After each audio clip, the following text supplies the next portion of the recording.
Shut up. What is happening, friends of CCP Podcasting? Welcome to Beyond the Bell Live. I am Chris Page, and it is a Wednesday afternoon.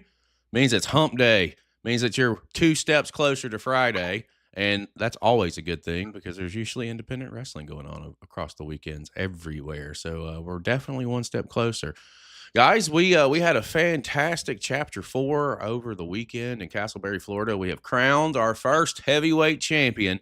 Dallas Dash left Legends Rise, making history not only for us on the platform and our live events, and being the guy right now. And of course, that event can be found over on our YouTube platform at CCP Podcasting. Smash the subscribe if you have not done so.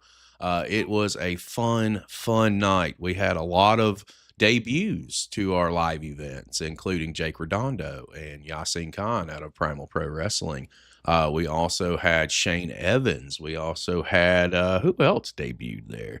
Lamaria was a tag team that debuted. We had a lot of fun things going down. DMC debuted there. It was a great show. It's a long show. It was a fun show. So go check it out if you have not done so. I guarantee you, you're not going to have a bad time with it.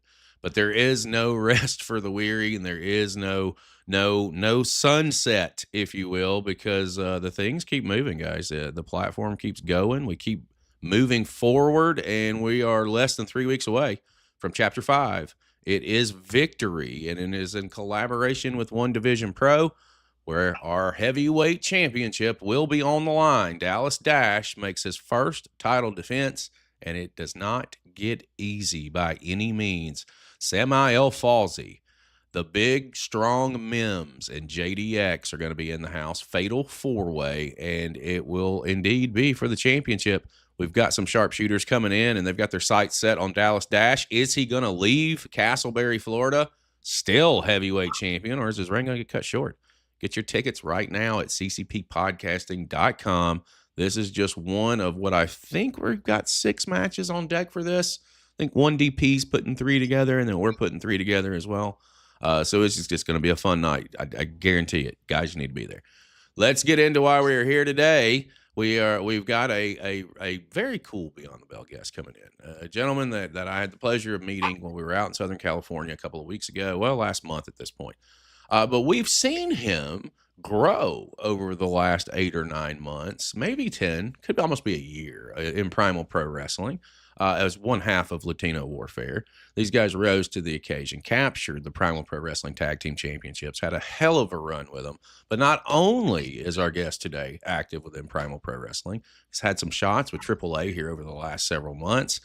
We've been trying to get this conversation together, and I can't wait to bring him in because that time is now. Ladies and gentlemen, please welcome to Beyond the Bell Live, the one and only Mr. Javi Baja. How are you, brother? I'm doing well, Chris. How are you doing, man?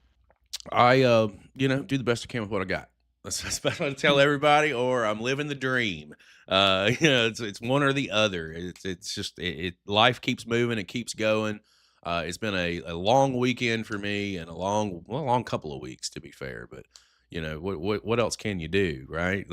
Can't stop when we start moving and start making all this forward progress. It's like you guys when you're in the ring. If you stop, it goes away.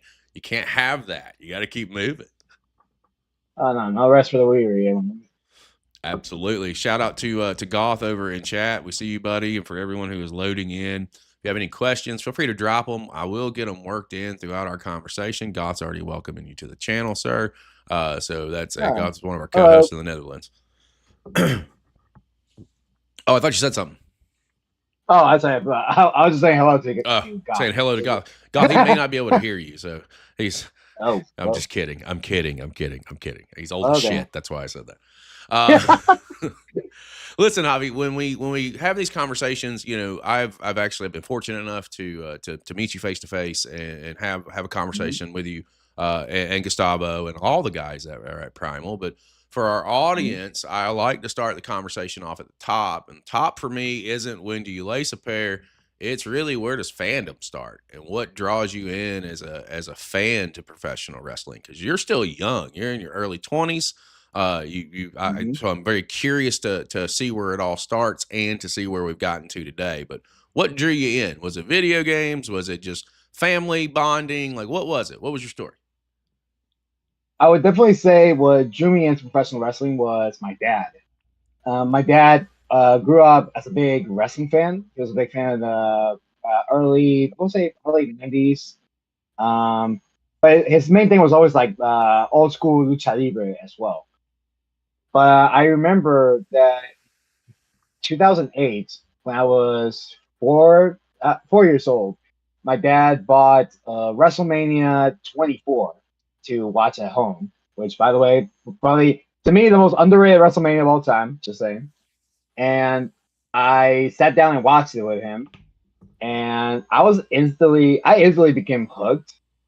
Um, with all the action that I was seeing, like I remember the first true heel I ever saw in professional wrestling was JBL because he was in the opener match, Mm-hmm. and he had like I want to say a Belfast Brawl with Fit Finley in the opener. Yes. See, I'm looking the card Yeah, up right now just so I can get frame of yeah, reference to which dude, WrestleMania was. dude, straight up, watch that whole read off the whole match card. And you would be surprised how many great matches are in that. Oh, Animation. Just saying. hold on. Let me see if I can find it here. I got this photo because I looked at this and I see the pictures on it. So now I automatically it triggers and it tells me I see Taker and Edge and that was a damn good match. Yeah, Let's see. really good main event. You have Cena, Triple H, and Randy Orton in a triple threat. Okay, here it is right here. You got Kane winning a 24-man battle royal to determine the number one contender for the ECW championship. Yeah. You got Bradshaw beating Finley in that Belfast brawl, and Yeah. that was a good brawl. I wish he would have gotten more time. It was such a fun match. That was also my first introduction to Hornswoggle, which I was like, which I legit thought he was a kid. I'm like, why is the kid coming out with him? And I'm like, and then my dad had to explain to me. He's like, no, he's an adult. He just has a little body. I'm like, oh, okay. Yeah. You got Punk winning the Money in the Bank match that year. Batista beat Awesome Umaga. match. Kane came back and beat Chavo in 8 seconds. Yeah, Shawn he Michaels killed and him. Flair. Yep. Oh yeah, I love it. That was a great one. Weirdly enough, I'm sorry to interrupt, but I recently rewatched this Mania because as a kid, like I was mainly drawn to all the action because the Battle Pass Brawl. I mean, people are hitting each other with weapons. Then there was the Money in the Bank ladder match. You literally see Shawn Benjamin go through a ladder. Mm-hmm. And then I didn't think much of the storytelling aspect back then, but I recently rewatched it, and when you mentioned Shawn versus Flair, I really started loving that match more than from when I was a kid because now that I'm older, I'm like, oh my god, dude, the storytelling aspect of this match is amazing. Like, especially the whole I'm sorry, for the sweet chin music, I was like goosebumps, man. I'm like, this is a hot take. That's it's one of my favorite, if not my favorite match ever. And I've been watching wrestling since the mid '80s. The Flair Shawn Michaels was perfect. It was perfect. Dude, for really Flair good, really good match. And you think about that for a second because even as a heel, right? We call the matches. I was a heel when I was in the ring. For Flair to be heel for so long and call all these matches and do all these things and then have Shawn tell him backstage, shut up and listen to me tonight. And to go out there and do what they did. Yeah, you're right. Thinking back on that is a very underrated WrestleMania card the whole way through. And then the Edge Taker match on top was absolutely nuts. So yeah, that was my first introduction to wrestling. It also kind of helped that because I was born in San Diego, California. My dad was such a big fan of Rey Mysterio, and so he actually introduced me to Rey first before WWE. So I already knew about Rey Mysterio, and he wasn't part of that WrestleMania. I still credit Rey to almost like my first introduction. It was like one of my first introduction to Lucha Libre because I was just drawn into the mask, sure, and all that, and all the cool stuff he was doing in the ring, and so much so that at the time, I was living across the border in Tijuana, Mexico, and my dad he would always me and him we would always go to a bunch of independent shows down in Tijuana, and I just see all these luchadors, man. It, it just it just fuels my love for wrestling a lot more. So yeah, it definitely it, but it's all thanks to my dad, pretty much. Well, I love the fact that we get to talk a little bit about Lucha because I don't get that opportunity often. So when you say that you were introduced to Ray before WWE, how did your dad introduce you to him? Was it old WCW stuff, or did he go back prior to that to some of the old to some of his younger Lucha stuff? I could pinpoint exactly. I think it was in one of the video games. SmackDown. Because I remember I used to play SmackDown versus Raw Yeah, on yeah. the PS2, and my dad he would play as Rey Mysterio. And I think that was my first introduction to Okay. Ray was in the video games, and so when I see him in real life, I'm like, oh my gosh, it's like the video games, dude. Like, it is awesome. And then when me and my dad would play together, I would take Rey Mysterio from him. Yeah, he would play Triple H because he was the biggest Triple H fan as well. So. Okay, well, I love the fact that first of all, you intersect with wrestling with your dad, and it having that it's more of a bonding moment at that point, right? Like that's just what it is, and I attribute it to when I started watching wrestling, I was probably four, I would say, and this was 4 or 5, early mid '80s. I walked in on my great grandmother waving her cane at the TV because Dusty Rhodes was getting whooped up on by Flair. And Oh, I don't I don't remember much more than that other than why is my 85-year-old great grandmother screaming and waving her cane, because usually that meant somebody was about to get smacked with it. And I wanted to get as far away as I could from it. But moving forward from that, this was like a Saturday. It was a Sunday evening, sorry. Every Sunday after that, I would always be in front of the TV with her. And when she would scream and yell at somebody, I would scream and yell at somebody. I didn't know who the fuck I was screaming and yelling at, but I was screaming and yelling at somebody. But yeah. it's interesting how it all starts. And when that seed gets planted, and I think with a lot, especially with guys, everybody at some point wants to be a professional wrestler. Everybody at some point. But that seed doesn't necessarily take root. People fall out of love with it, or they fall out of it, period. And in this situation, you didn't, and it led you to obviously getting into professional wrestling. So, what did that look like for you when you decided, whether it was in high school or whether it was it could have been earlier, man, I don't know. But when did that switch go off that you really wanted to do this and it maintained to getting into it? I think the switch was always on of me wanting to be a wrestler, but I feel like growing up I was always like afraid, or I just because it's almost like how do I say this? I'll say that uh sometimes in school I would be made fun of for liking wrestling, which I feel like a lot of people go through that because you always get the comments are like, ah, it's fake. What do you look? Do you know what I But tell like, people when they say that shit? Have you taken a what? bump? Oh, dude. Have you ran ropes? Have you went through a day of training? Oh, Okay, um, shut the fuck up. But go ahead. I'm sorry. exactly. No. I don't, no, because I also make the argument of like, dude, I've seen people that have sadly lost their lives in wrestling. So A like, fraction of an inch. A fraction of so an it's like, inch with your neck on any kind of landing. A fraction of an inch, you can break it. you know, I actually that crazy story. I don't know if you heard the story about this one luchador. His name was Hijo de Paraguayo. I don't know if you heard of him. Tell me the story. I may know the So story, the not the name. the story it involves Rey Mysterio.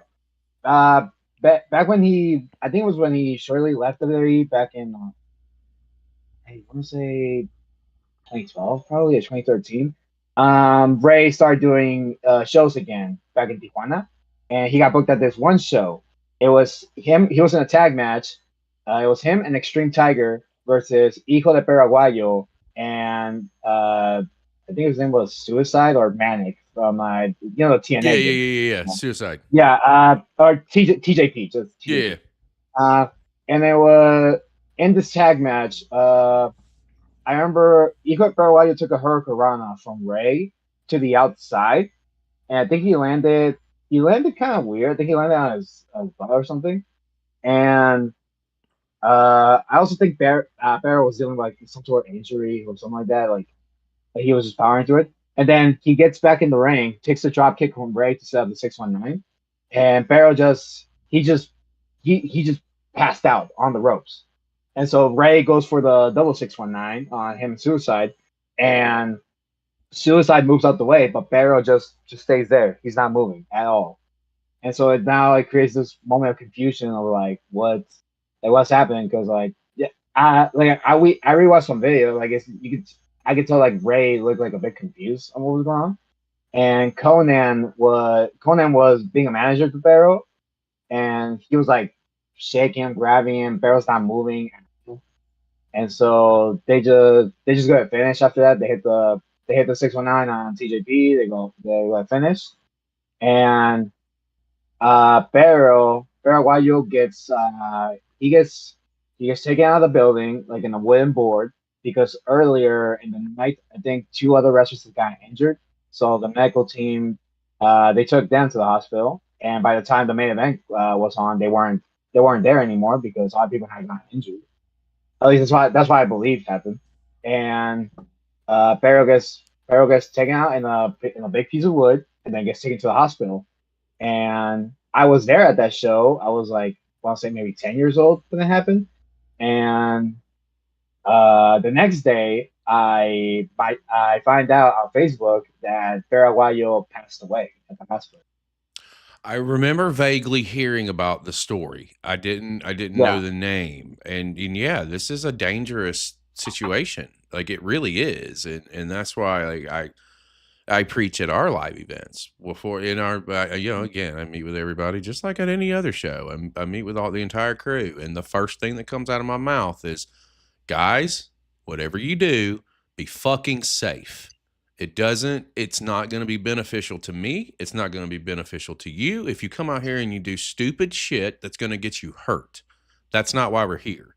We're here for a different reason. I'm here to showcase people that I think you should be watching, and that it's not gonna help your case. It's not gonna help the cause. It's not gonna help anything. It's gonna hurt you, and it's gonna hurt me, because I actually give a shit about the people who are on my shows.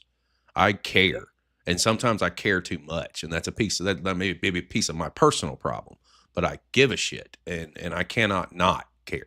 Real quick, I want to go over to chat because we did have a question. And while that, I hate to hear when people lose their lives in the ring and period in general.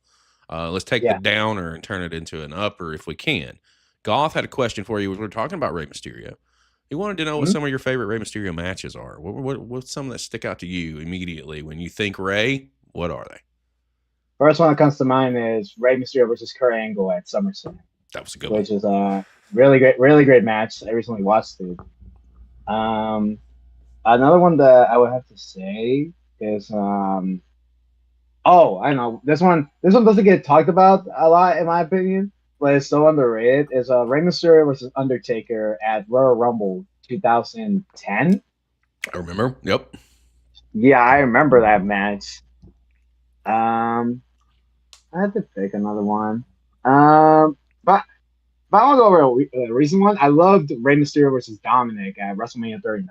Yeah, I was a big fan of that match. And see, I go back. If I had to say, what? I go back older. I go back to Ray and Eddie from Halloween Havoc. Iconic match. Hands down, it is on my top 5 of all time. See, because the thing for me is that I wasn't around during those times, so maybe my mind doesn't go immediately to WCW Ray. I pretty much watched Rey Mysterio's almost his entire WWE career, but I didn't get to see a lot of his WCW stuff until like I got older.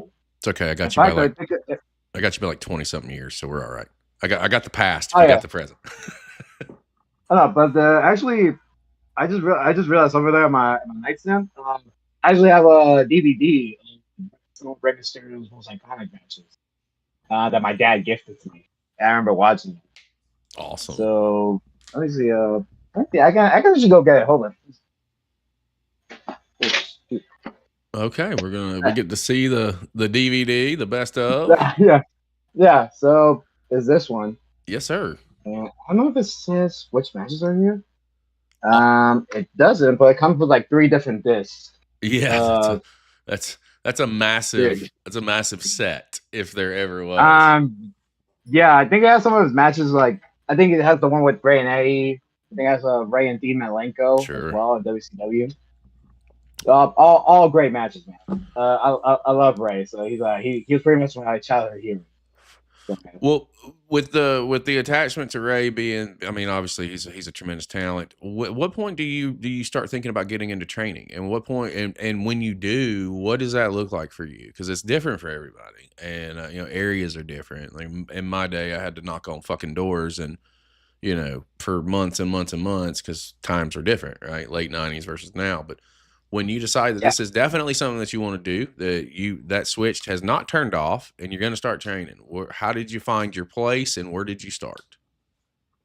I think I found my place in high school around my junior year because that was the year that I got into the wrestling team in high school.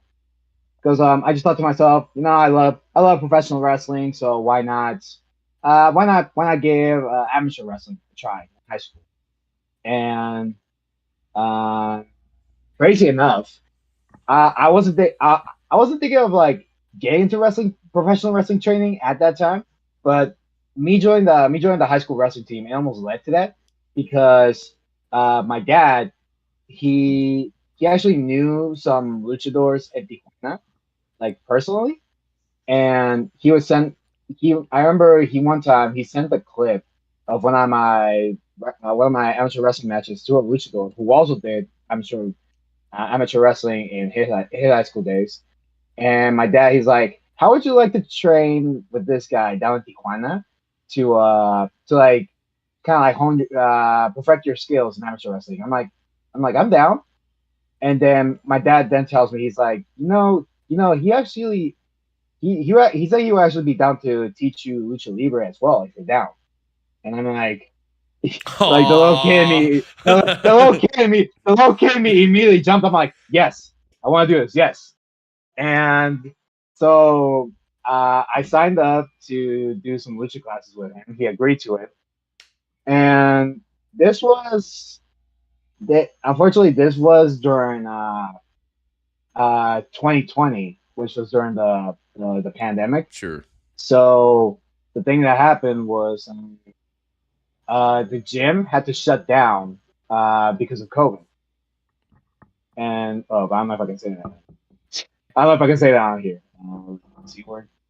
COVID. Yeah. It's Yeah. Okay. yeah. Okay. Yeah. I'm listen, this is where I'm at with COVID. I think it's rough. A lot of lives were lost. And where I Mhm. say I don't like to dwell on negativity. And while that is very negative, we can't help that. Where I try and Mhm. find that silver lining is I really contribute COVID to the boom in the younger generation that we see today in professional wrestling. And I'm talking about your age demographic because Mhm. you guys, when you're training at that point, in my opinion, with everything shut down, you don't have a choice but to work on what you're trying to present, to work on working out, whether it's at your house, whatever it is, you've got nothing but time to fine tune Mhm. what we see today.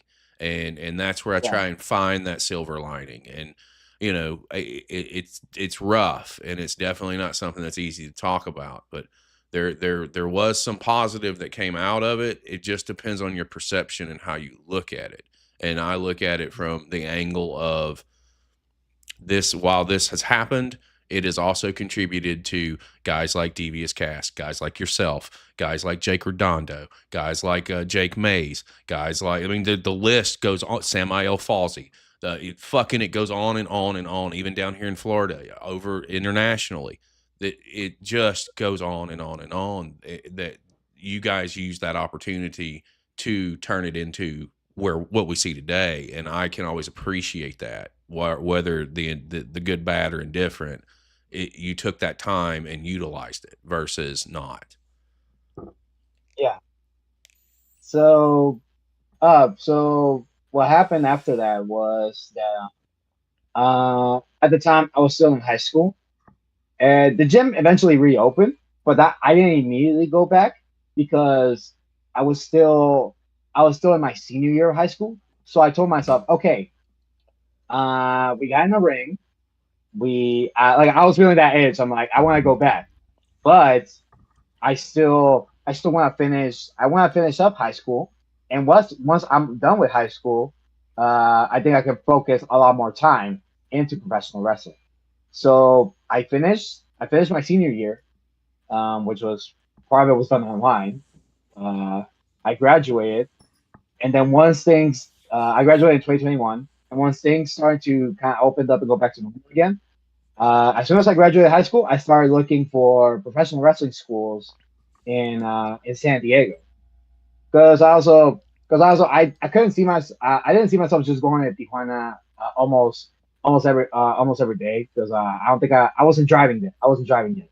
Uh, so I said I would find a school here in San Diego, and that's when I came upon at the time what was called Level Up Pro Wrestling, which then transitioned to San Diego Pro Wrestling, and I trained there. I trained. I started training at the beginning of 2022, February 2022, and I didn't debut until October 2023. But uh, when it came to my time in Level Up and San Diego Pro Wrestling, um, San Diego Pro Wrestling, I mean, I'm grateful. I'm grateful. First off, I'm just grateful for all the people that trained me there. That's why I learned a lot of stuff that I still use to this day. But just the way that some of the things for from upper management in Sandy in SD Pro, I wasn't happy with some of the stuff that how it was being ran. So I made the decision of actually leave SD Pro, and that's when I joined Primal Pro Wrestling.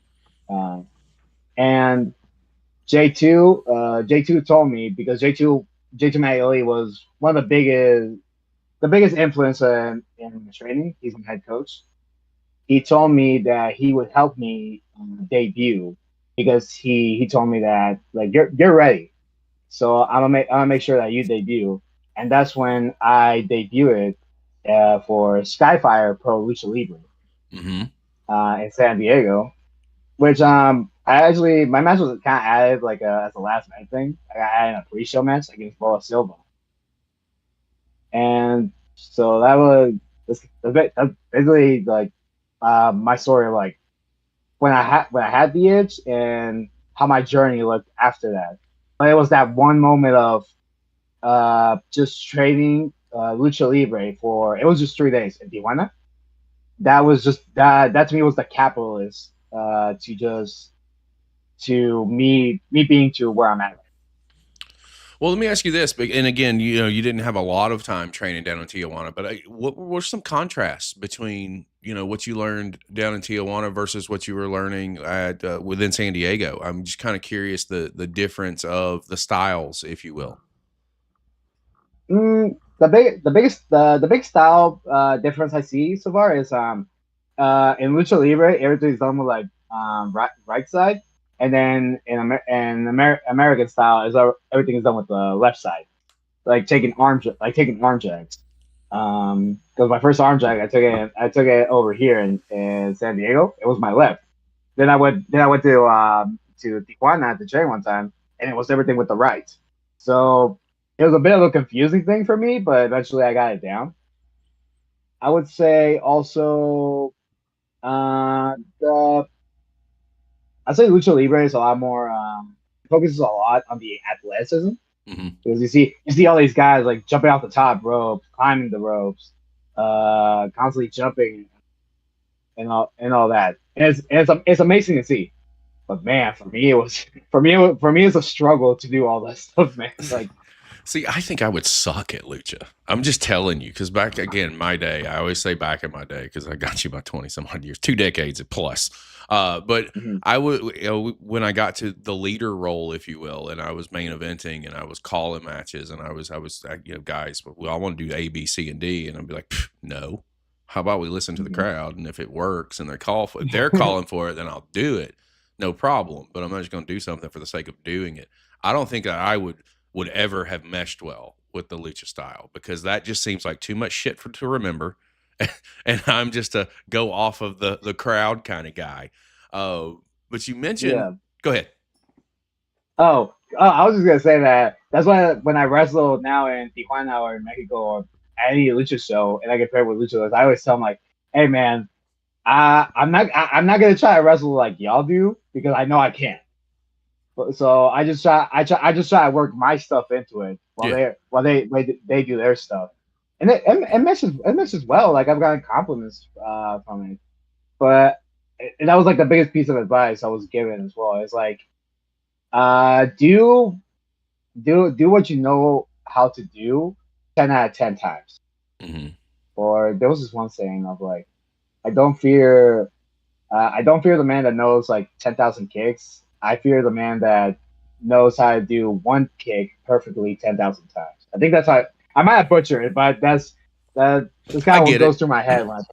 I get it exactly. Now you talked about J2 just a second ago, and I do want to take a minute and chat about him because I think the world of him. I think the world about what he's doing and what's going on at Primal. I thought that before I made the trip to San Diego, but once I walked in that's what I told him because we chatted obviously on Friday night in Chatsworth and Saturday when we did our Chapter 3 show, and he was like, "Man, you ready? You gonna be excited?" I was like, or actually, what he says, "What are you looking forward to the most?" I said, "Actually, walking into the compound." With no disrespect to MPW, I've been in MPW's arena. I know what that feels like, and I love it, and I think it's great. But walking into a place for the first time, seeing it on television and being there, two totally different things. And I'm really big about the energy and sensing and feeling the energy because again, near death experiences, something you may or may not know, it changes your chemical balance. If you're depends on if you're into paranormal stuff or not, but I sense energy, and then like that's why I say I can't do negativity. If I'm around somebody or if I shake somebody's hands, like I feel your energy and I feel your emotion that you're feeling at that time. Sounds crazy, sounds weird. That's why I don't touch a lot of people, but it's true. But when I felt the energy when I walked into the Primal compound, like it was on the same level as an MPW. It was on the same level as a House of Champions. It's just special. It feels right. It feels like there's something positive going on here. And what leads me to talking about J2 and him being your head trainer, and him having such an influence on you. What's some of the biggest takeaways that you have learned from him already in such a short period? Because again, you've been training with him. Well, I guess it isn't a short period. You've been training with him for a couple of years now. But what have been Yeah. some of the big takeaways that he's been able to help you with outside of debuting and getting you situated in that area? Hmm. I would say the biggest thing I think I've learned from J2 is hmm, I think it is first of all to take your time or with what you do in the ring because a lot of guys you've probably seen this sometimes they just rush through all the stuff or like Mm-hmm. they try to rush to get to the next thing, which is like uh I like the what you said about listening to the crowd. I still struggle with this, but I think it is important to like not try to rush everything. It's okay to take your time to build up to these great moments. 'Cause a lot of times the crowd might deflate. You know what I'm saying? Like Mm-hmm. if you take too long, they might deflate. or if you rush it, they might not have that time to react to what you're doing. You know what I'm Yeah, for sure, for sure. saying? Let's see. What I learned. I think another big takeaway from J2 that I've gotten is to I think it's leadership because J2 I've seen it. I saw him step up uh, when Primal was created. Like he became an amazing leader, and he stepped up to the plate. And I definitely thank him and also Antonio Rivers for for for having Primal because I feel like without Primal, a lot of people's dreams of professional wrestling are uh, are not alive at this moment without. So I definitely got a lot of leadership at him. You know, and you've got some really great minds down there. Really great minds. J2, Hopkins, Rivers, fucking CJ Tino. I mean, the list really goes on and on and on. And I'm glad that you found your way there, to be fair, because, you know, professional wrestling is so vast and so large. And we watch so much of it on this channel that there's a lot that slips through the cracks. And I'm going to tell you, like I've told many people from Primal, I credit Danny Devine because he's the guy who said, "Hey man, you know, if you like this, check out Primal. We have a really good relationship with them." So I did. And when I did, I'm starting to see people that I haven't seen before. I see people who are impressing me with in-ring work. I'm seeing some good storytelling going on. I'm seeing a lot of really positive things and more importantly than that, not only am I seeing it, my audience is seeing it. And when I listen to my audience and my audience says, "Hey, we want to watch more of that." Well, okay, we're going to watch more of that. That's what we're going to do. And I say all that to say because I want to lead up to how I came across you, and that's a part of Latino Warfare. That's you and Gustavo. Where do you guys intersect? And obviously, it's at Primal. How does the team come together, and how do we get to Latino Warfare? So me and Gustavo's story actually starts at back at Level Up Pro Wrestling because we were both training at the time. Gustavo came in a class before mine. Uh, actually, that reminds me of the when I met Gustavo for the first time because it was just so random. We were helping out at a show for Level Up, and I think someone invited me to go get some Subway or something. And it was like five of us, and I just remember we all got in the car, and I just randomly see Gustavo there, and that's why I introduced myself to him. I'm like, where did he come from? Like I didn't I had talked to him at all. It's like he just spawned out of nowhere. Uh, and then from there, um, I eventually got moved up a class where Gustavo was at. And me and him, we just started chopping it up during practice. And we started doing practice matches against each other. And we just realized like, man, we have a lot of chemistry with each other. And we will always hang out outside of school as well.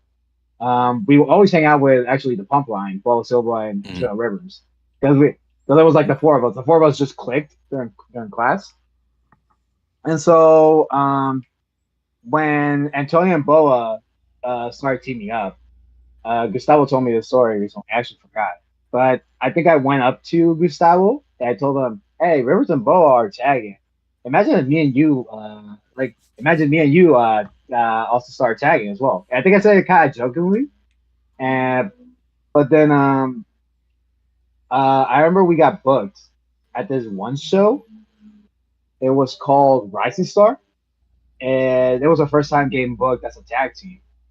And funny enough, our first time tagging together was actually against Mikey O'Shea. If you familiar with him. Mm-mm. No, it's not a name I'm familiar Oh, with. Mikey, he's very popular on TikTok or social media. Very funny guy. Shout out to him. But we got booked, and we got booked at this show, and we tagged together for the first time. And we just realized right there is like, hey man, we click very well. Like we can actually like I think we can actually be a proper tag team. We put a lot of effort into it. And so we start getting a lot more bookings as a tag team. And when we're Primal started doing shows, they paired me and Gustavo together. They actually paired us up with Coach Mac Wells Yes, that is in where the I locker rooms. intersected was the detention match. Oh yeah, you did watch it. I That think I is, watched the yes, I did. yeah. Oh my god, the locker room days were something else. But it was originally just me and Coach Mac Wilkes, but then joined us, and so me and Gustavo we became the tag team of the group. We had matches with the Pump Line, tag matches against Jake Mays, uh, and eventually you go to the detention rules match, and me and Gustavo we turned on Coach Mac Wilkes, and we started doing our own thing separate. Yeah, you had to cut the dead weight, man. I understand. I get it, 100%. Oh man, And yeah. And so I guess running down our history, we didn't immediately go from locker room to Latino Warfare. There was a little space in between where we were Estrellas Atléticos, and I would say if I had to differentiate the three different versions of me and Gustavo, I would say locker room we were lackeys. Estrellas Atléticos we were trying to be like the cool bad guys. Like we were trying to be the cool bad guys, but then when we lost the pump line and I went away for a while, when we came back for Latino Warfare, it's like, okay, enough of trying to be cool, enough of trying to impress everybody. Let's just go out there and just beat up people. Let's let's just be dangerous. Um, and don't don't care about what anybody thinks. That's basically the way I can differentiate all three different eras. that's the Latino warfare that I know and fucking love because you have seen it. There have been many clips that I've put out. You guys hit some really great combination moves it's just yes, I fucking love that piece of it. And what I did not know, and this is why I love these conversations because I didn't know how early you and the pump line click because it takes us to the crowning moment, really, of your run thus far with Latino Warfare within Primal. You guys have a fantastic, like a street fight. I think it was at it was at the November show, if I'm not mistaken. Was it Us in the Terror Dome. Terror Dome? It was in Yes, that was in October. October, November. It was at the Terror Dome. Yes. And you guys pulled it together and you get that moment of becoming the Primal Tag Champions. And I think at that point, maybe there was two or three. There hasn't been many, if I'm not mistaken, within the Primal banner. I believe it's the Pump, Yes. the Divines, back to the Pump. Then it went to you guys, if I'm not mistaken. I could be totally wrong, Yes. but I feel like that's where it's at. But to get Yeah, that yeah, boys. opportunity with Gustavo and you guys really, you've only been teaming up here for a couple of years at this point, but to get the opportunity to carry the banner and be recognized as tag champions. And by the way, this is all in a really what I feel is like a real crucial boom period within Primal. I'm talking about at least over the last 9 months, 10 months. From what I can see, it just has gotten bigger and bigger and bigger. And to be a part of that as a recognized champion, carrying a banner for a division, dude, it's got to mean something. So let's talk about the story itself with the pump line to get to the Terror Dome, and then it happens, and you secure the tag titles, and I want to know what that meant to you as well. I think the tag titles it meant so much to us because we uh, we just wanted to be we just want to be recognized for how much work we put. Because when we were with Coach Mac Wilkes, I think we were just meant to be seen as just they're just lackeys. Like they're not Yeah, they're the bump guys. like they're just bum guys. Like and funny enough, I don't know if you know this, but during the locker room days, we actually we actually had like a specific chant that people would yell at us, and it was like we had they would chant Muppets at us, like the word Muppets. Mm-hmm. That's an insult. And it got so far that the Rebel Storm one time came out, and he had Muppet versions of me and Gustavo. This actually happened. That I'm not joking. Like I love Rebel. go search up, like go search up like some of the earlier Primal shows and you'll see it. But that was just always what we thought of is like, oh, they just see they we don't want to be seen as just the jokes or the guys that everybody makes fun of. Right. So then when we leave the locker room and start doing Estrellas Atléticos, that's when we start thinking like, okay, now we have the chance to show out. But even when we changed to Estrellas Atléticos, we were still getting nothing changed. Which I wasn't. We were obviously annoyed by because like, okay, we left that with the locker room. This is something totally different. We're totally new. You got to And get that then, respect, though. You know what I mean? Like yeah, you got to get that respect from the crowd, and you know. So I get it. But go keep going. I don't mean to step on you. My bad. oh no, you're good, you're good. And so we finally get our big shot as Estrellas when we wrestled the Pump Line for the tag team titles, and we ended up losing. And so me being so distraught, I eventually left. I left Primal for a bit, and then I see. I think shortly after that, I think that's when the Divines won the tag titles, and then the whole feud with Pumpline happened, and I think that Pumpline won it back. Summer And when Surge. Pumpline won it, yeah, what it was Summer Surge, right? Yep. Yep. Oh, okay.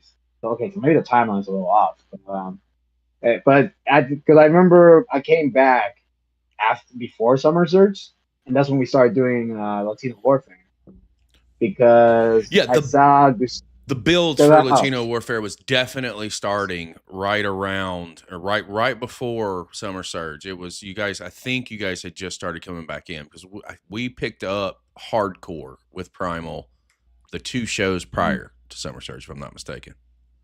Mm-hmm. And I remember that while I was away, Gustavo started doing commentary on a few matches. Like he would commentate some of the tag matches, and I just thought, and then they kind of clicked for me. I was like, okay, man, like we're supposed to be demonstrating why we're one of the best teams, and I'm away. You're doing commentary. Like this is not a good representation of us. We need to come back stronger than ever. That's when we came back with Latino Warfare. We came back with new vest, new gear, new image, and that's when we just started pushing it, man. We went to a little feud with the Lucha Kings. Yep. And that's where we got to show this new side of us. Because we didn't even wait for the match to start. We just straight up hit him with chairs before the match started, just to show like, hey man, this is not the same Javi and Gustavo that you're used to. Who's the fucking Muppet now? You know, that's what that is. Basically, hell, the Muppet chants kind of died when we came back as Latino. No shit. I haven't heard those chants in almost a year, man. And, I wonder why. Yeah, I wonder why. And so we come back, we start racking up wins, and there's my dog. And so eventually we win the number 1 contendership for the tag titles, which leads us into the Terror Dome. Yeah. And going to Terror Dome, a lot of that, we just started thinking of all the history that had gone between us. Because to me the Pump Line is one of the best teams I've ever been in the ring with. But me and Gustavo, we both knew that we were just as good as them. So this was kind of like a moment like, hey, we can finally show that we're on the same level as these guys. And eventually it led to the street fights. And as you saw, we got the tag titles from them. And had a really good run with them too. Like I really. Oh yeah, no, I'm not dying. I really enjoyed what you guys did with the belts, and And it really, because like for me, from my perspective, again, I only know as far back as I've seen, so I could be wrong here. And if I am, that's fine. I'm Mhm. sure J2 will correct me on the 14th because he's coming to talk to me. But Mhm. I really think tag team wrestling in Primal picked up after you guys picked up the championships, because now more teams started coming into the mix, and there was it, and it's still like, it really feels like it's still building. The whole division feels like it's still building and building and building. And it takes me to when we were in town, obviously, not too long ago. We were at the Primal compound. I got with J2. I said, "Is there anything I can do? Anything I can help you with? Anything that, anything? I'm here. Use me at your disposal. I've got my guys here. They'll be filming some stuff. We'll be doing some odds and ends, but I'm here to help." And he said, "Well, you want to do some commentary?" Or actually, I think it was Chase. It was like, "Do you want to commentate the Turmoil match with us?" I said, "Yes. Why wouldn't I?" And I thought you guys put on a fantastic match with that tag team tournament. I think every team that was involved in that stood out, and stood out in a positive way. And you don't get a lot of that with turmoils. I mean, you can, but you really don't. But it looked like everybody got their moment to showcase what they can do, and that's the kind of fucking professional wrestling I love. I don't like people getting buried. I don't like any of that. I want you guys to showcase what you're capable of, because you have this opportunity, and you guys knocked it out of the park. And to be in the building when it happened, you guys were such good heels building up to this thing. It I'm not going to say that it made the boyfriends, but it had a big impact on it, because between you guys and the boyfriends, I think y'all are the top two teams there. Of course, Pump Line's there. They're not involved in the title picture at this point in time. I'm looking at Mhm. the title picture, right?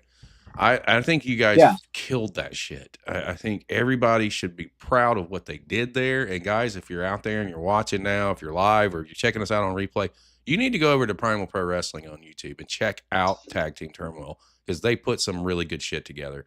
How did you guys feel about the performance in general? Because I'm gonna tell you something. That place went ballistic on the finish, absolutely Mm. ballistic, and it was so fucking hot that has to be a moment for you and for Gustavo and for Xander and for Jesus to just, yes, that's got to be one of those fucking right moments. So talk me up and chat me up about the turmoil match, and the end result here, and what do you think it accomplished with in the bigger picture of Primal? Mm. We'll say, I think that turmoil match is is probably, to me, contested is probably in contention for one of the best matches of the year in Primal, in my opinion. It's up there. It's there right now. Uh, It's on my be, list. because because to me, just represent how much of a good tag team division we have here at Primal. Tag team wrestling is not something that I originally saw myself doing when getting into professional wrestling, but ever since me and Gustavo got paired up, it just I just been so I've been loving tag team wrestling so much, dude. So uh, when we got told that we were doing a tag team tournament match with all these teams, I just thought this is a great idea to just to represent how good tag team wrestling can be.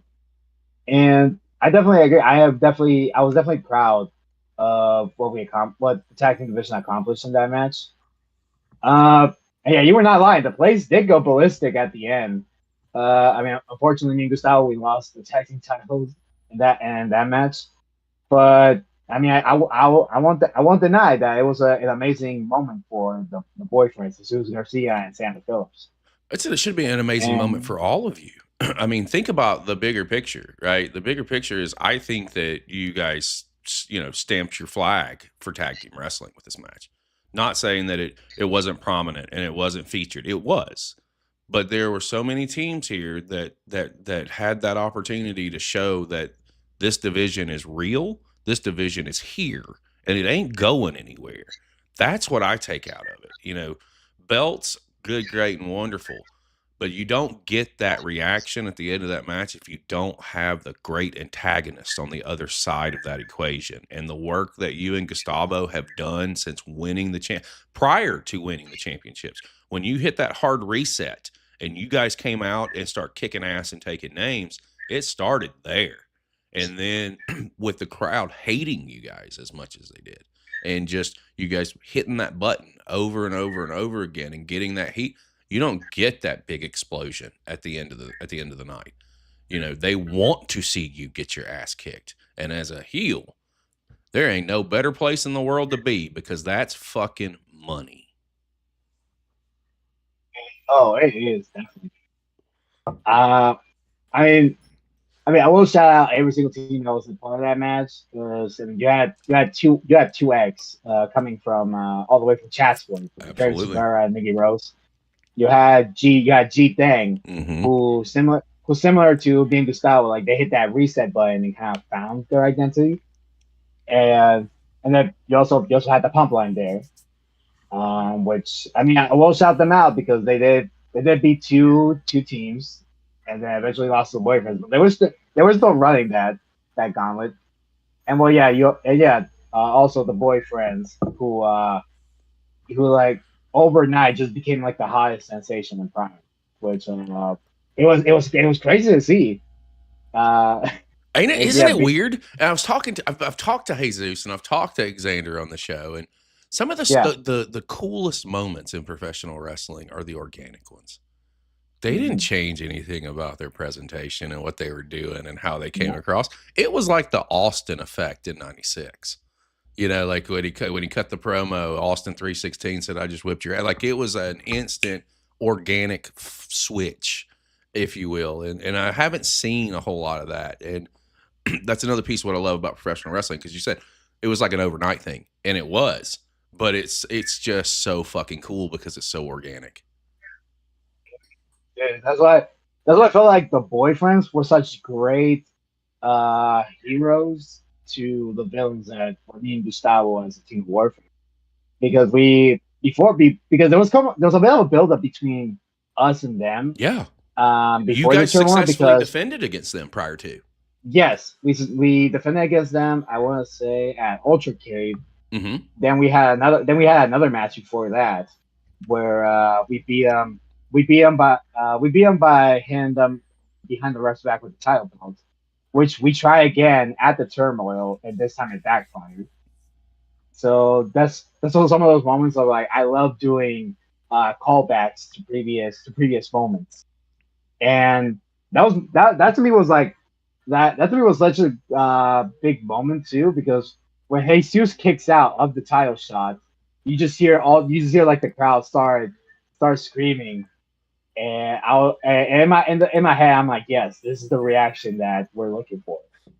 And if I'm there, I mean, again, I was there, and I'm processing this while I'm trying to. You're there. I could hear you on commentary yelling. Sure. Yeah, fucking right, I was, dude. I was like, oh my god, dude, I loved it, you know, and that's the fan in me. It's like, when you guys can draw us in, like you talk about the belt shot, man, you had them right there in the palm of your hands. And that is, with a crowd and working a crowd and having, you know, building what you guys have built to get to that point.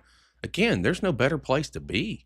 It is the sweetest feeling. And to know that, like, you experience that, and I got to experience it as it happened, right? Like, it was just a different level. And I want to go over to chat real quick. We got 2 comments. First one's from Goth. He says, loved all the matches with the Boyfriends. Second comment's coming from SoCal Gabe. Javi and Gustavo put in the work being heels. What people don't see is these guys coming out before shows to let the fans let the fans in to get them riled up. So, yeah. I forgot we used to do that. We haven't done that in a long time. But back at the old Primal compound, Gustavo always looked at me and he was like, "Hey, Javi, how about we just go out and mess with the fans before the show?" I'm like, yeah, sure, why not? And we would get people riled up sometimes, especially Wendy. Wendy will always get riled up. She's easy to rile up. just talk bad about Jake Redondo. Oh man, uh, but no, it was I definitely love those type of moments. Because I feel like because we also try to sell merch before the shows as well. But to us, it was just like, hey man, how can we make these? How can we make these people like not only like get them fired up before the show, but how can we make sure that they remember us? Or like they because it's not. I don't think it's just what you do in the show that matters. I think it also like what you do before the show or even after the show with the fans that I think is important. Uh, so I appreciate Gustavo for always being the type. Because it was originally all just Gustavo. He would always go out before the show started, and then when we started teaming up, he started bringing me into it, and it kind of just became second nature. It was just like, okay, yeah, let's go mess with the fans before the show starts. Yeah, see who we can piss off, who's wearing, see if we can find people who's wearing our shirts, stuff like that.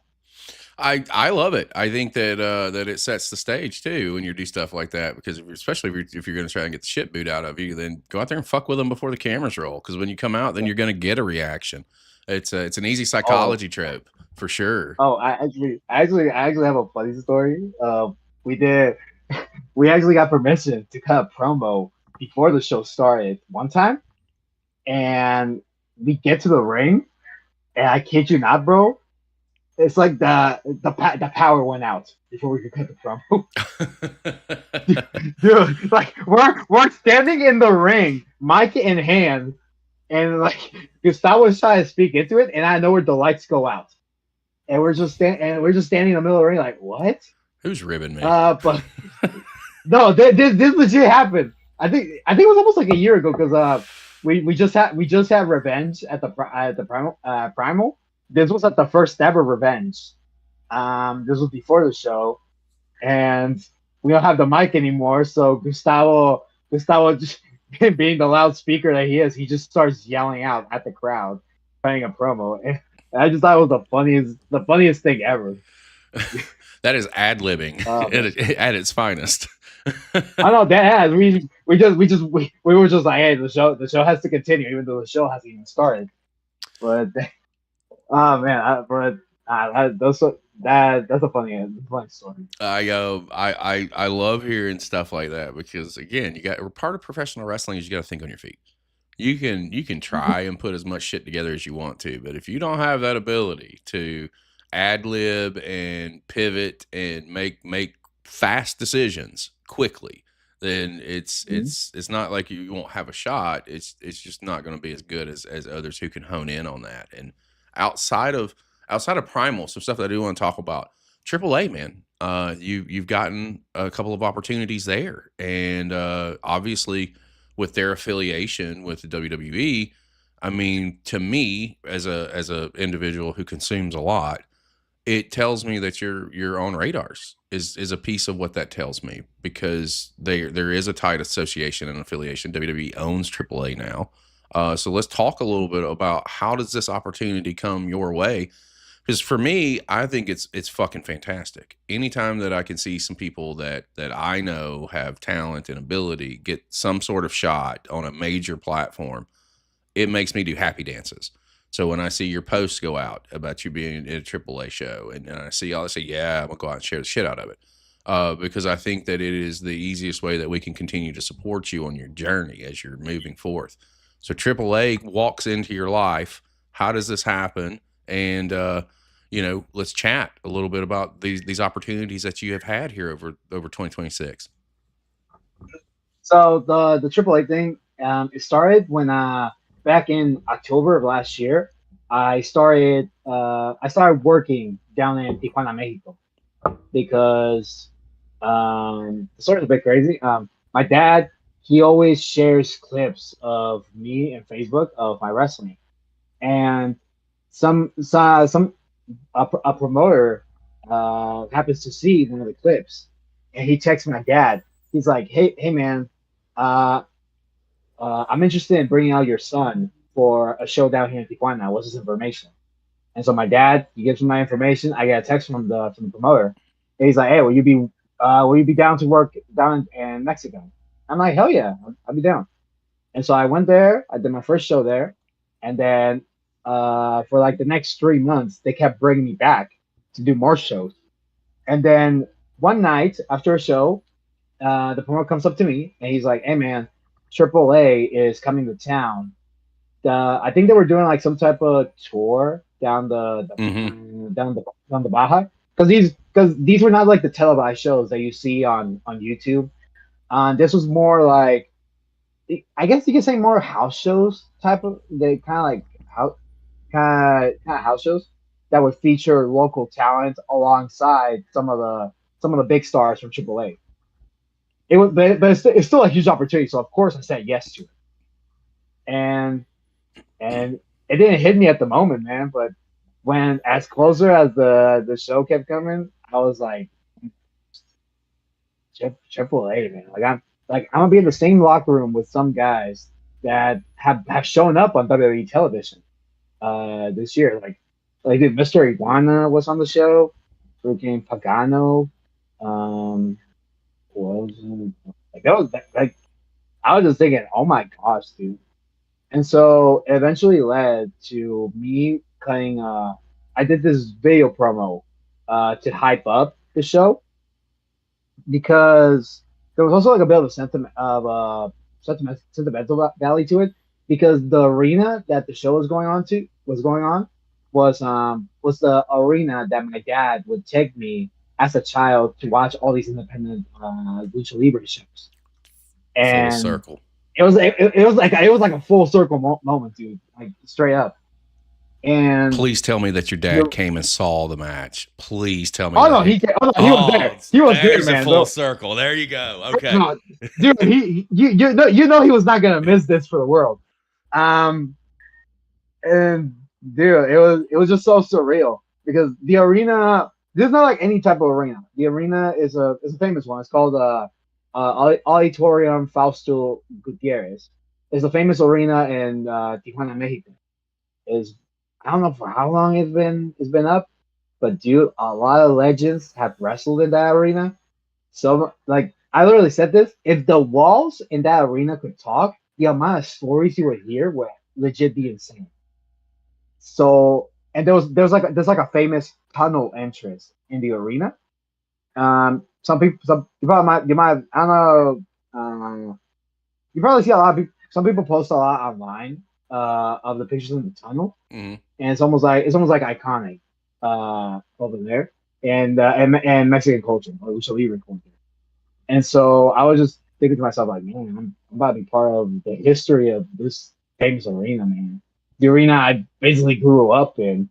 I was going every year to watch shows with my dad. And now I get to experience it not as a fan, but as someone working a show here. And it's also I'm proud of AAA Town, so it's like, man, it's like, it's like nerve wracking, but it's like so exciting at the same time. It's a big opportunity, And is what it is. oh no, It's huge, oh yeah, it was and a huge opportunity. whether it's televised or not, you're there. You're getting FaceTime and being able to introduce yourself to people who are signed to contracts there.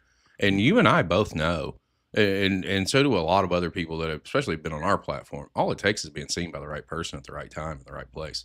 That's it.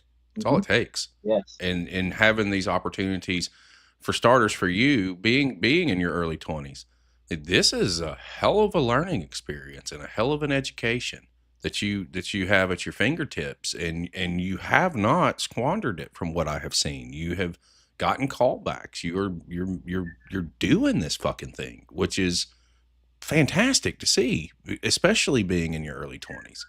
And I didn't know how early 20s you were until you told me, which makes it that much more impressive to me, because it's big. It's a big opportunity. It's just massive. And to know that you're living it, and to know that you get to this building, the same building that you fall in love with professional wrestling in, at 4 years old. You come back 16 or 17 years later with your dad by your side, where all this started to begin with. Like, that is a moment that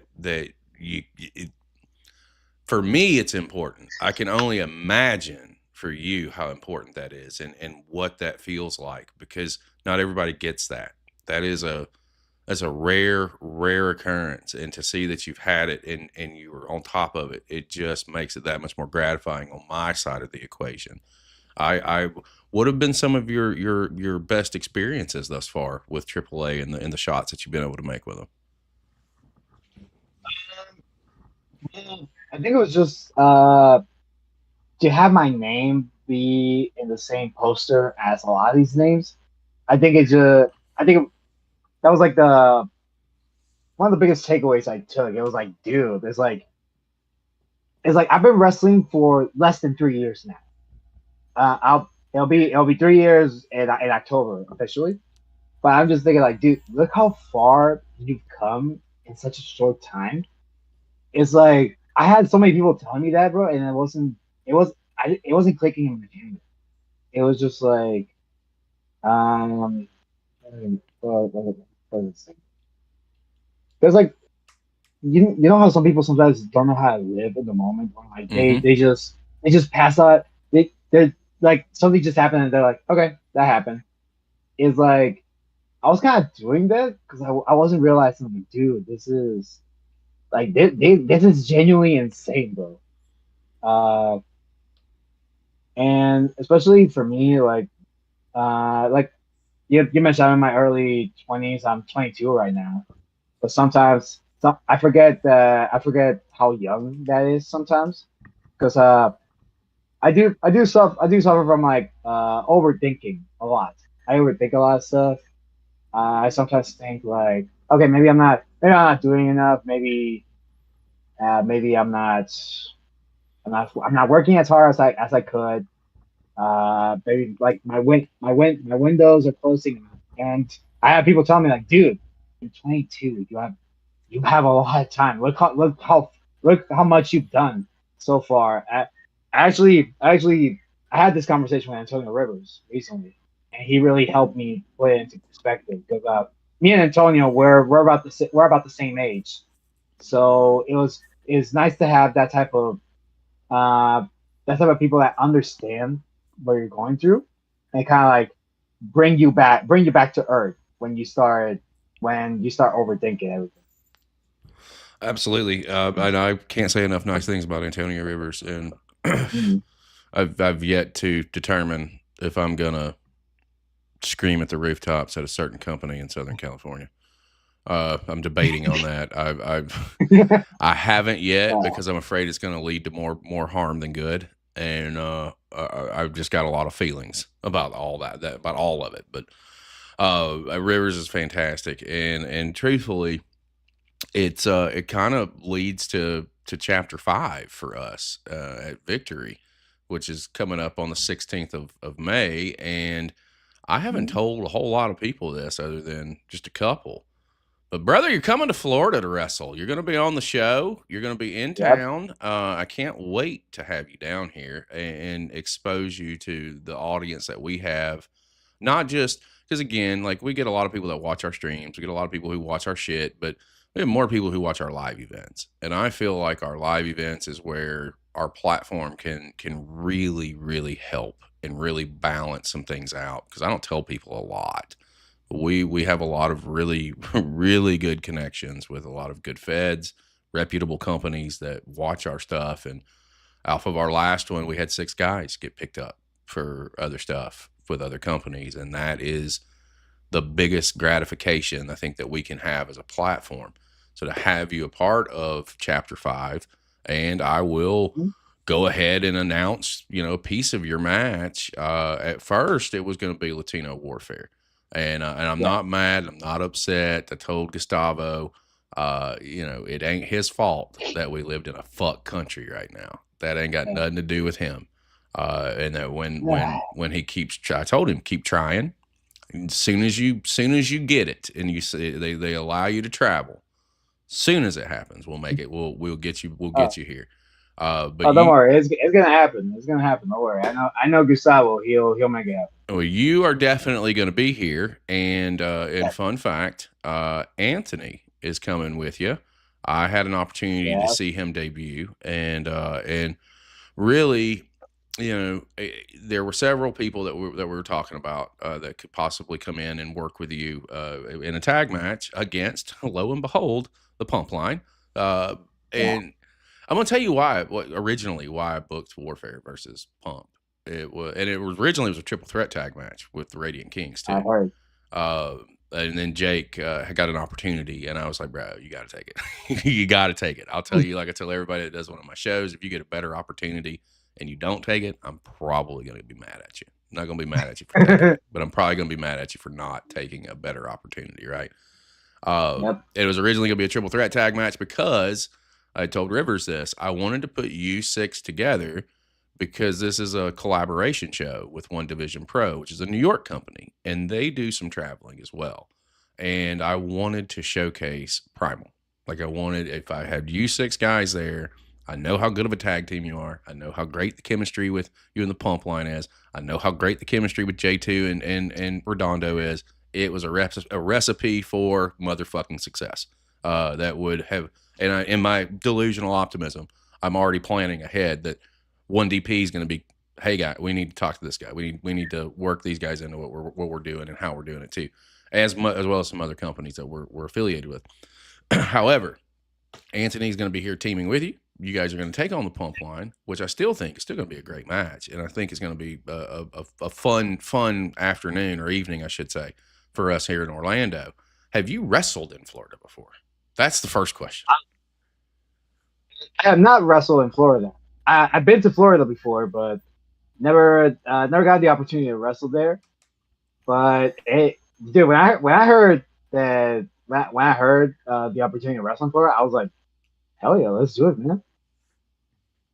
I'm here for it. And I think we're going to be setting up some pretty good stuff, and I'm really looking forward to getting you guys here because I do think that for me booking these shows, right, and figuring this thing out because I'm only 5 deep and I'm learning a lot as I go with every fucking show.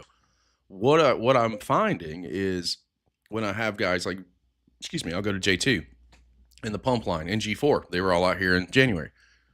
Nobody in Florida knew the fuck they were.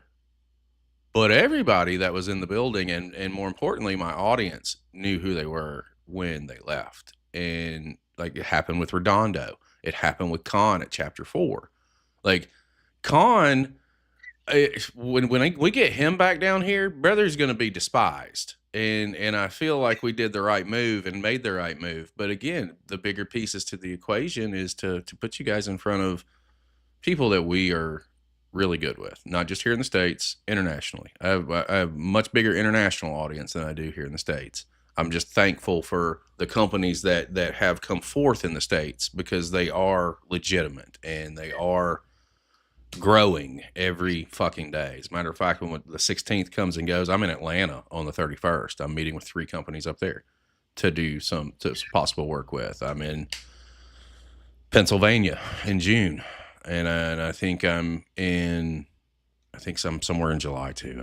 I can't remember right now, but there's a lot of things that are fucking happening, man, and a lot of moving parts. And to have you a piece of it is going to be fantastic. Number one, to know that you're going to get your debut is going to be great. Number two, and to see you guys work. I got a chance to see pieces of it while I was out in San Diego. And I think it's going to be fantastic. I think the show is going to be great. I think the chemistry that y'all are going to bring to the table is going to be good. And with Anthony even coming in, to team with you, knowing that he's obviously trained under Rivers and Boa and J2 and all these other guys that are there, I don't feel like there's going to be an issue. I don't feel like there's going to be a problem. I feel like your chemistry is still going to be spot on. And I'm really looking forward to hearing the reaction that happens. I don't expect much of a reaction from anybody when they walk out of the curtain. I'm listening during the match. I'm listening after the match because you've made your statement. And I think that you guys are going to fucking kill it. Yeah, I mean, definitely can't wait, man. And yeah, I'm excited to be teaming up with Anthony as well. Anthony, he's one of my good friends outside the ring. Dude is also incredibly hardworking. You were actually there for his debut at the Primal Compound. Talked to him before and after. I found out it was his debut before the show. and like I saw him pacing back and forth, nerves, right? So I walked up to him and I was like, man, listen, stop it. Get out of your head. You know, he doesn't know me. Like, well, he knows me from the platform, but he's, face to face. Doesn't who the fuck is this guy, right? But I just told him, listen, I've been there. You're gonna be fine. You're gonna have a great match. And they did. He and Angel both had a fantastic match. I thought, and I think the world of Navarro. I think the world of that guy. And I just think that there's so much good things happening there. Like, eventually, everybody on the Primal roster is going to be out here at some point. That's my goal. It may take a little bit of time, but yeah, we want to try and spotlight everybody and put a little bit of love on everybody. Oh, definitely. I even tried showing Anthony some love in my personal YouTube, because you've probably seen that I do vlogs on my personal YouTube account, and I actually ended up vlogging for Anthony's debut. Kind of like, I wanted to give him a bit of a spotlight to recognize how hard he's worked, and so now to be teaming up with him, man, I'm like hell yeah, dude, let's do it, man. I'm here for it, man. It's gonna be a great time, man. I'm telling you. When you guys get to Florida, you're gonna have a blast. It's truly. I think that everybody that's come out so far has had a really good time, and at the end of the day, that's all that matters. As long as you guys have a good time and you enjoy your match and you enjoy how we do things, then everything's a win from that point. Thus far, man, this has been a great conversation, and it's going to lead into kind of like the last segment of the show when I have guys come in for the first time. Really, it's just surface scratcher stuff. Like, I want to learn more about you. I want to learn more about your journey, and I want to, our audience to learn more about you as well. And for me, these are the most important questions that I ask, because it's really how we can help you and how you can help us too. The first two questions are how I can help you. Obviously, we do have a very large platform, and we're seen by a lot of different people all over the world. With independent wrestling being on fire, fucking everywhere, in every continent, it's not going back anywhere. I don't see it taking a step back, which is fantastic for us. Where are some companies that are out there that you, if you could get your toe in the water, or if you could get opportunities at? You're doing stuff in Mexico, you're doing stuff out in California. Where are some places on the independent circuit that if you had that opportunity, where would they be?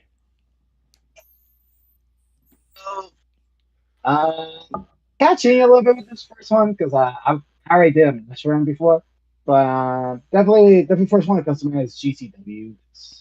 Because GCW is probably the biggest independent wrestling promotion in the world right now, and well, yeah, I would definitely love to work with them again. I recently got to work with them in Las Vegas. As for other independent promotions, the way I think more is that instead of thinking of promotions, I just think of places I want to go to wrestle. Because I would definitely want to wrestle more in Mexico, but even other places like Canada, bro, or even a different state here in the U.S. like New York would be dope. Definitely the UK too. That's like a dream. I don't know. My biggest dream is definitely Japan. Japan for sure. Japan is like the number one for me. But yeah, I don't really think of promotions. I think more of just places I want to go to wrestle. That's the way I see it. Japan is literally the only place that they haven't let me in. Literally the only place. I have a lot of friends who get to go work in Japan, and I'm like, hey, can you just introduce us? Like, just a quick, hey, how's it go? Because that's all I need. I just need to get my foot in the door, and then I can do the rest. I've done it all over the fucking world. You talk about the UK, big base in the UK. A lot of really good companies over there that we are affiliated with and work with. North Wrestling is one of them. Progress is another one. Rev Pro doesn't like me because I put a video out and it got like 25,000 views, and it was Michael Oku and Will Ospreay, the last match that they had before Ospreay got signed. I apologized and took it down. It was before I asked permission. I just did it, and it didn't go well with them. So Um, Again, I apologize and said I'm sorry. It's gone. It's not there anymore. I won't watch any more of your stuff if that's what you think. So, I mean, but I'm down. I'm pretty much down for whatever, man. I just want to travel. That was like the first thing I said when I went to get into professional wrestling. It's like I just want to go around, man. I just want to get my name out there to wherever they go. well, we can definitely help you with that. That's kind of what we do, and what I really find and feel like we're more garnered towards is really helping. At the end of the day, we want to level the playing field on the independent scene and make sure that everyone out there that's serious at least gets the opportunity to be seen. And if something happens off of it, fan-fucking-tastic. Great. It should have happened years ago. You know, that's the way I feel about a lot of things. We got some places. Where were some opponents? There's some names out there that you feel like you could have a really good match with. Number one is actually CJ Tino, who is someone who also had a hand in training me. Dude, I just want that 1v1 so bad. You have no idea. Um, Another one that comes to mind. I don't know if you're familiar with this one guy. His name is Chris Nasty. Mm-hmm. Oh, you heard Chris. Yeah, Chris. Chris, I get along with him super well at shows, and I've told him to his face. I'm like, bro, I need to wrestle you 1-on-1. I need it to happen so badly. I also try to think of tag teams because I want me and Gustavo to wrestle like a bunch of tag teams as well. And that comes to me, right? I can't think of one that comes to my head so far. It's okay. I know a lot of them. Oh, really? Yeah, I know a lot of tag teams. I know a lot of people I could put you in the ring with, you and Gustavo, and you'll have a great match. That's If I have to say one more person I'd be down to wrestle, it's actually your homie Dallas Dash, because I saw his match that he had. I saw the match he had with J2 when y'all came to San Diego, and I was just impressed, dude. I'm like, who is this guy, dude? He's a freaking impressive. And you remember you heard the crowd; they were chanting, "Please come back, Dallas." Mm-hmm. So I'm like, man, dude. Yeah, Dallas is again, you know, you don't ever know how you connect with people, right? Like in Dallas, I didn't know who Dallas was until he sat in the same chair that you're sitting in right now. And it was in September or October of last year. And something told me, because we were planning chapter 1 at that point, and I can't explain it. I don't know. I just know that something told me to hit him up, and I did. And he came down and had one of the best matches of the show at chapter 1, alongside a guy named Elias Roman, who's another young guy out here that you guys should be watching. He is, as far as a heel is concerned, brother can get heat with his mouth like nobody else. I attribute, I just cannot say, he's so fucking good. He's so fucking good with crowds. It's not even funny. But they had one of the best matches of the show. And from there, it was more of I had a chance to meet him face to face and like talk to him, like really have a conversation with him. And he's passionate. And, you know, there were some confidence issues, but I think those confidence issues are gone after Southern California. He had 3 great matches across the weekend. He learned a lot, and then he's taken it fucking seriously. And the opportunity presented itself. He wasn't originally supposed to win the championship. That was a pivot I made, and I made it after Southern California because I listened, I was there, I heard the crowds. And then you go back to, you know, chapter 1, he came to Florida, he won the crowd over.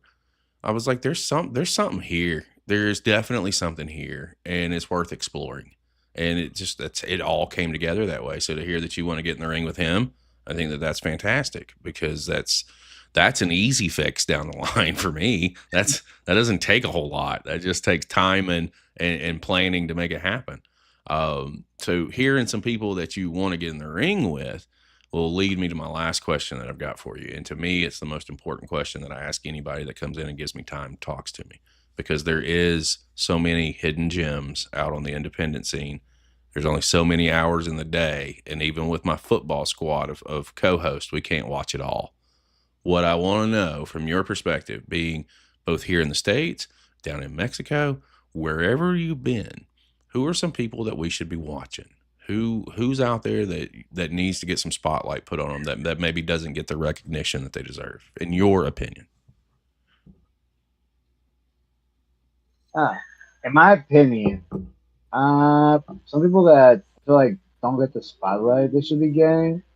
I feel like someone like CJ Tino is someone that I think should be looked at more because CJ Tino to me is one of the best guys that we have. But also this guy, he has trained at the New Japan Academy.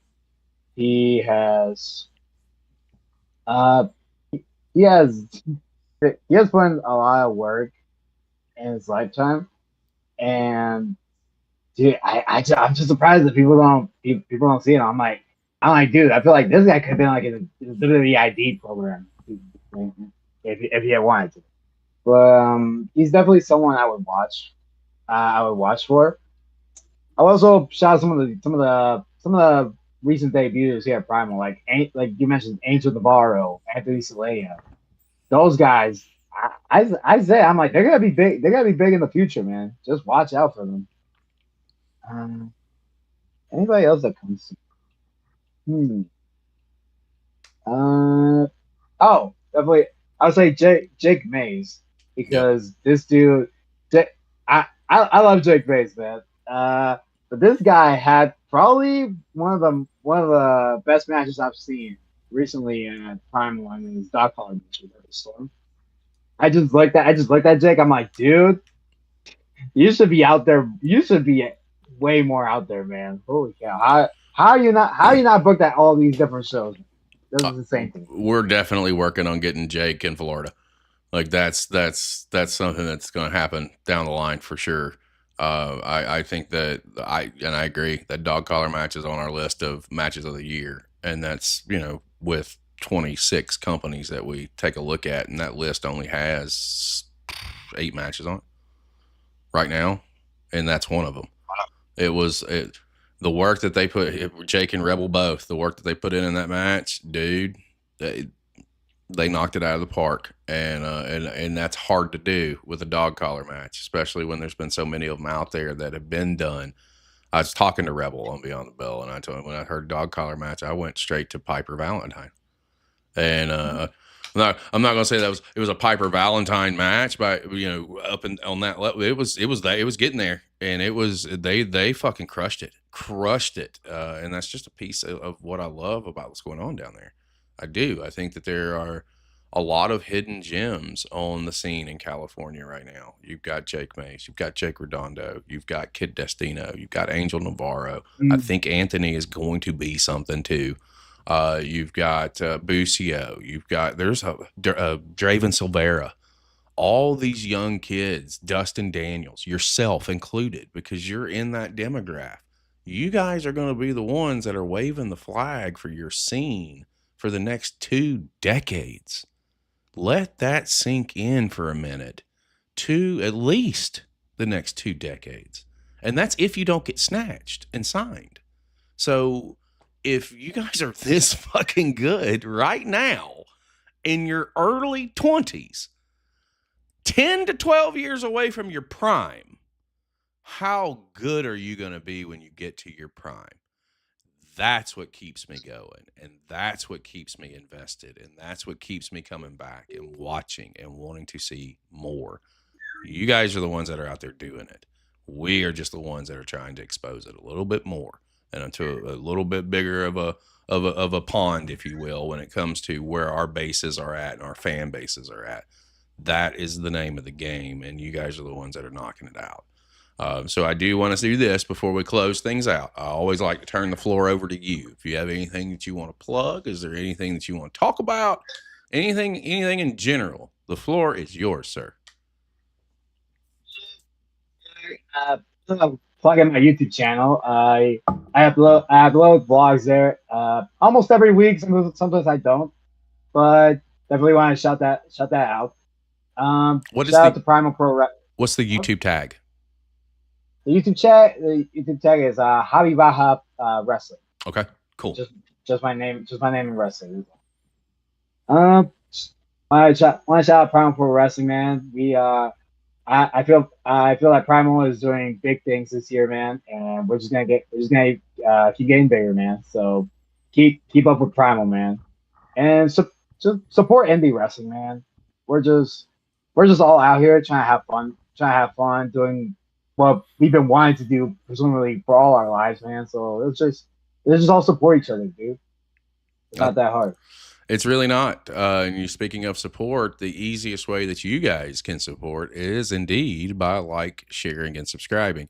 On the screen, it's been there the entire show. You can hit up Javi on fucking Instagram at El Javi Baja. One fucking word. And you've got Javi Baja Wrestler on YouTube. That stuff is free. Doesn't cost you anything. So go out and hit the subscribe button, hit the follow buttons, and check out what he has going on. And not only is he killing it on the scene over in California, it's also down in Mexico doing his thing and really getting ready to break out in such a big, big way. Mr. Javi, this has been an absolute pleasure just to have you in and to be able to chat with you long form. Where I don't, not that it was rushed by any means when we were in San Diego, but you guys were doing business, and I'm not trying to. That's not the time nor the place. I say my hellos and have my conversations, but when you guys are in your zone, I don't. It's a no-fly zone for me until the show's over. But to have you here and get a good hour and a half with you, man, it's been fantastic, and I can't wait to see you on the 16th. Thank you so much, Chris. Thank you for the platform that you get to guys like us. Thank you so much. It's just part of the day, man. It's everybody says thank you. I don't take compliments well. I just really feel like we have built a platform, and the easiest way to flip that around is to put it back on you guys where it belongs. That's where the attention goes. We're just grateful that we are able to connect with people and do things that what I feel is the right way, and try and leave the space better than it was when we found it. And if we can accomplish that, I'm good. Everything else will fall into place. I totally appreciate you coming in. And for those of you who joined us across all of our platforms, thank you guys very much. We had a blast. I enjoyed getting some of the comments. I'm sorry I didn't get to read all of them off, guys. But Javi, it's actually been my pleasure. And guys, if you have not done so again, you need to go ahead and hit that follow button. For my guest today, Mr. Javi Baja, I am Chris Page, and we will see you next time. Yeah.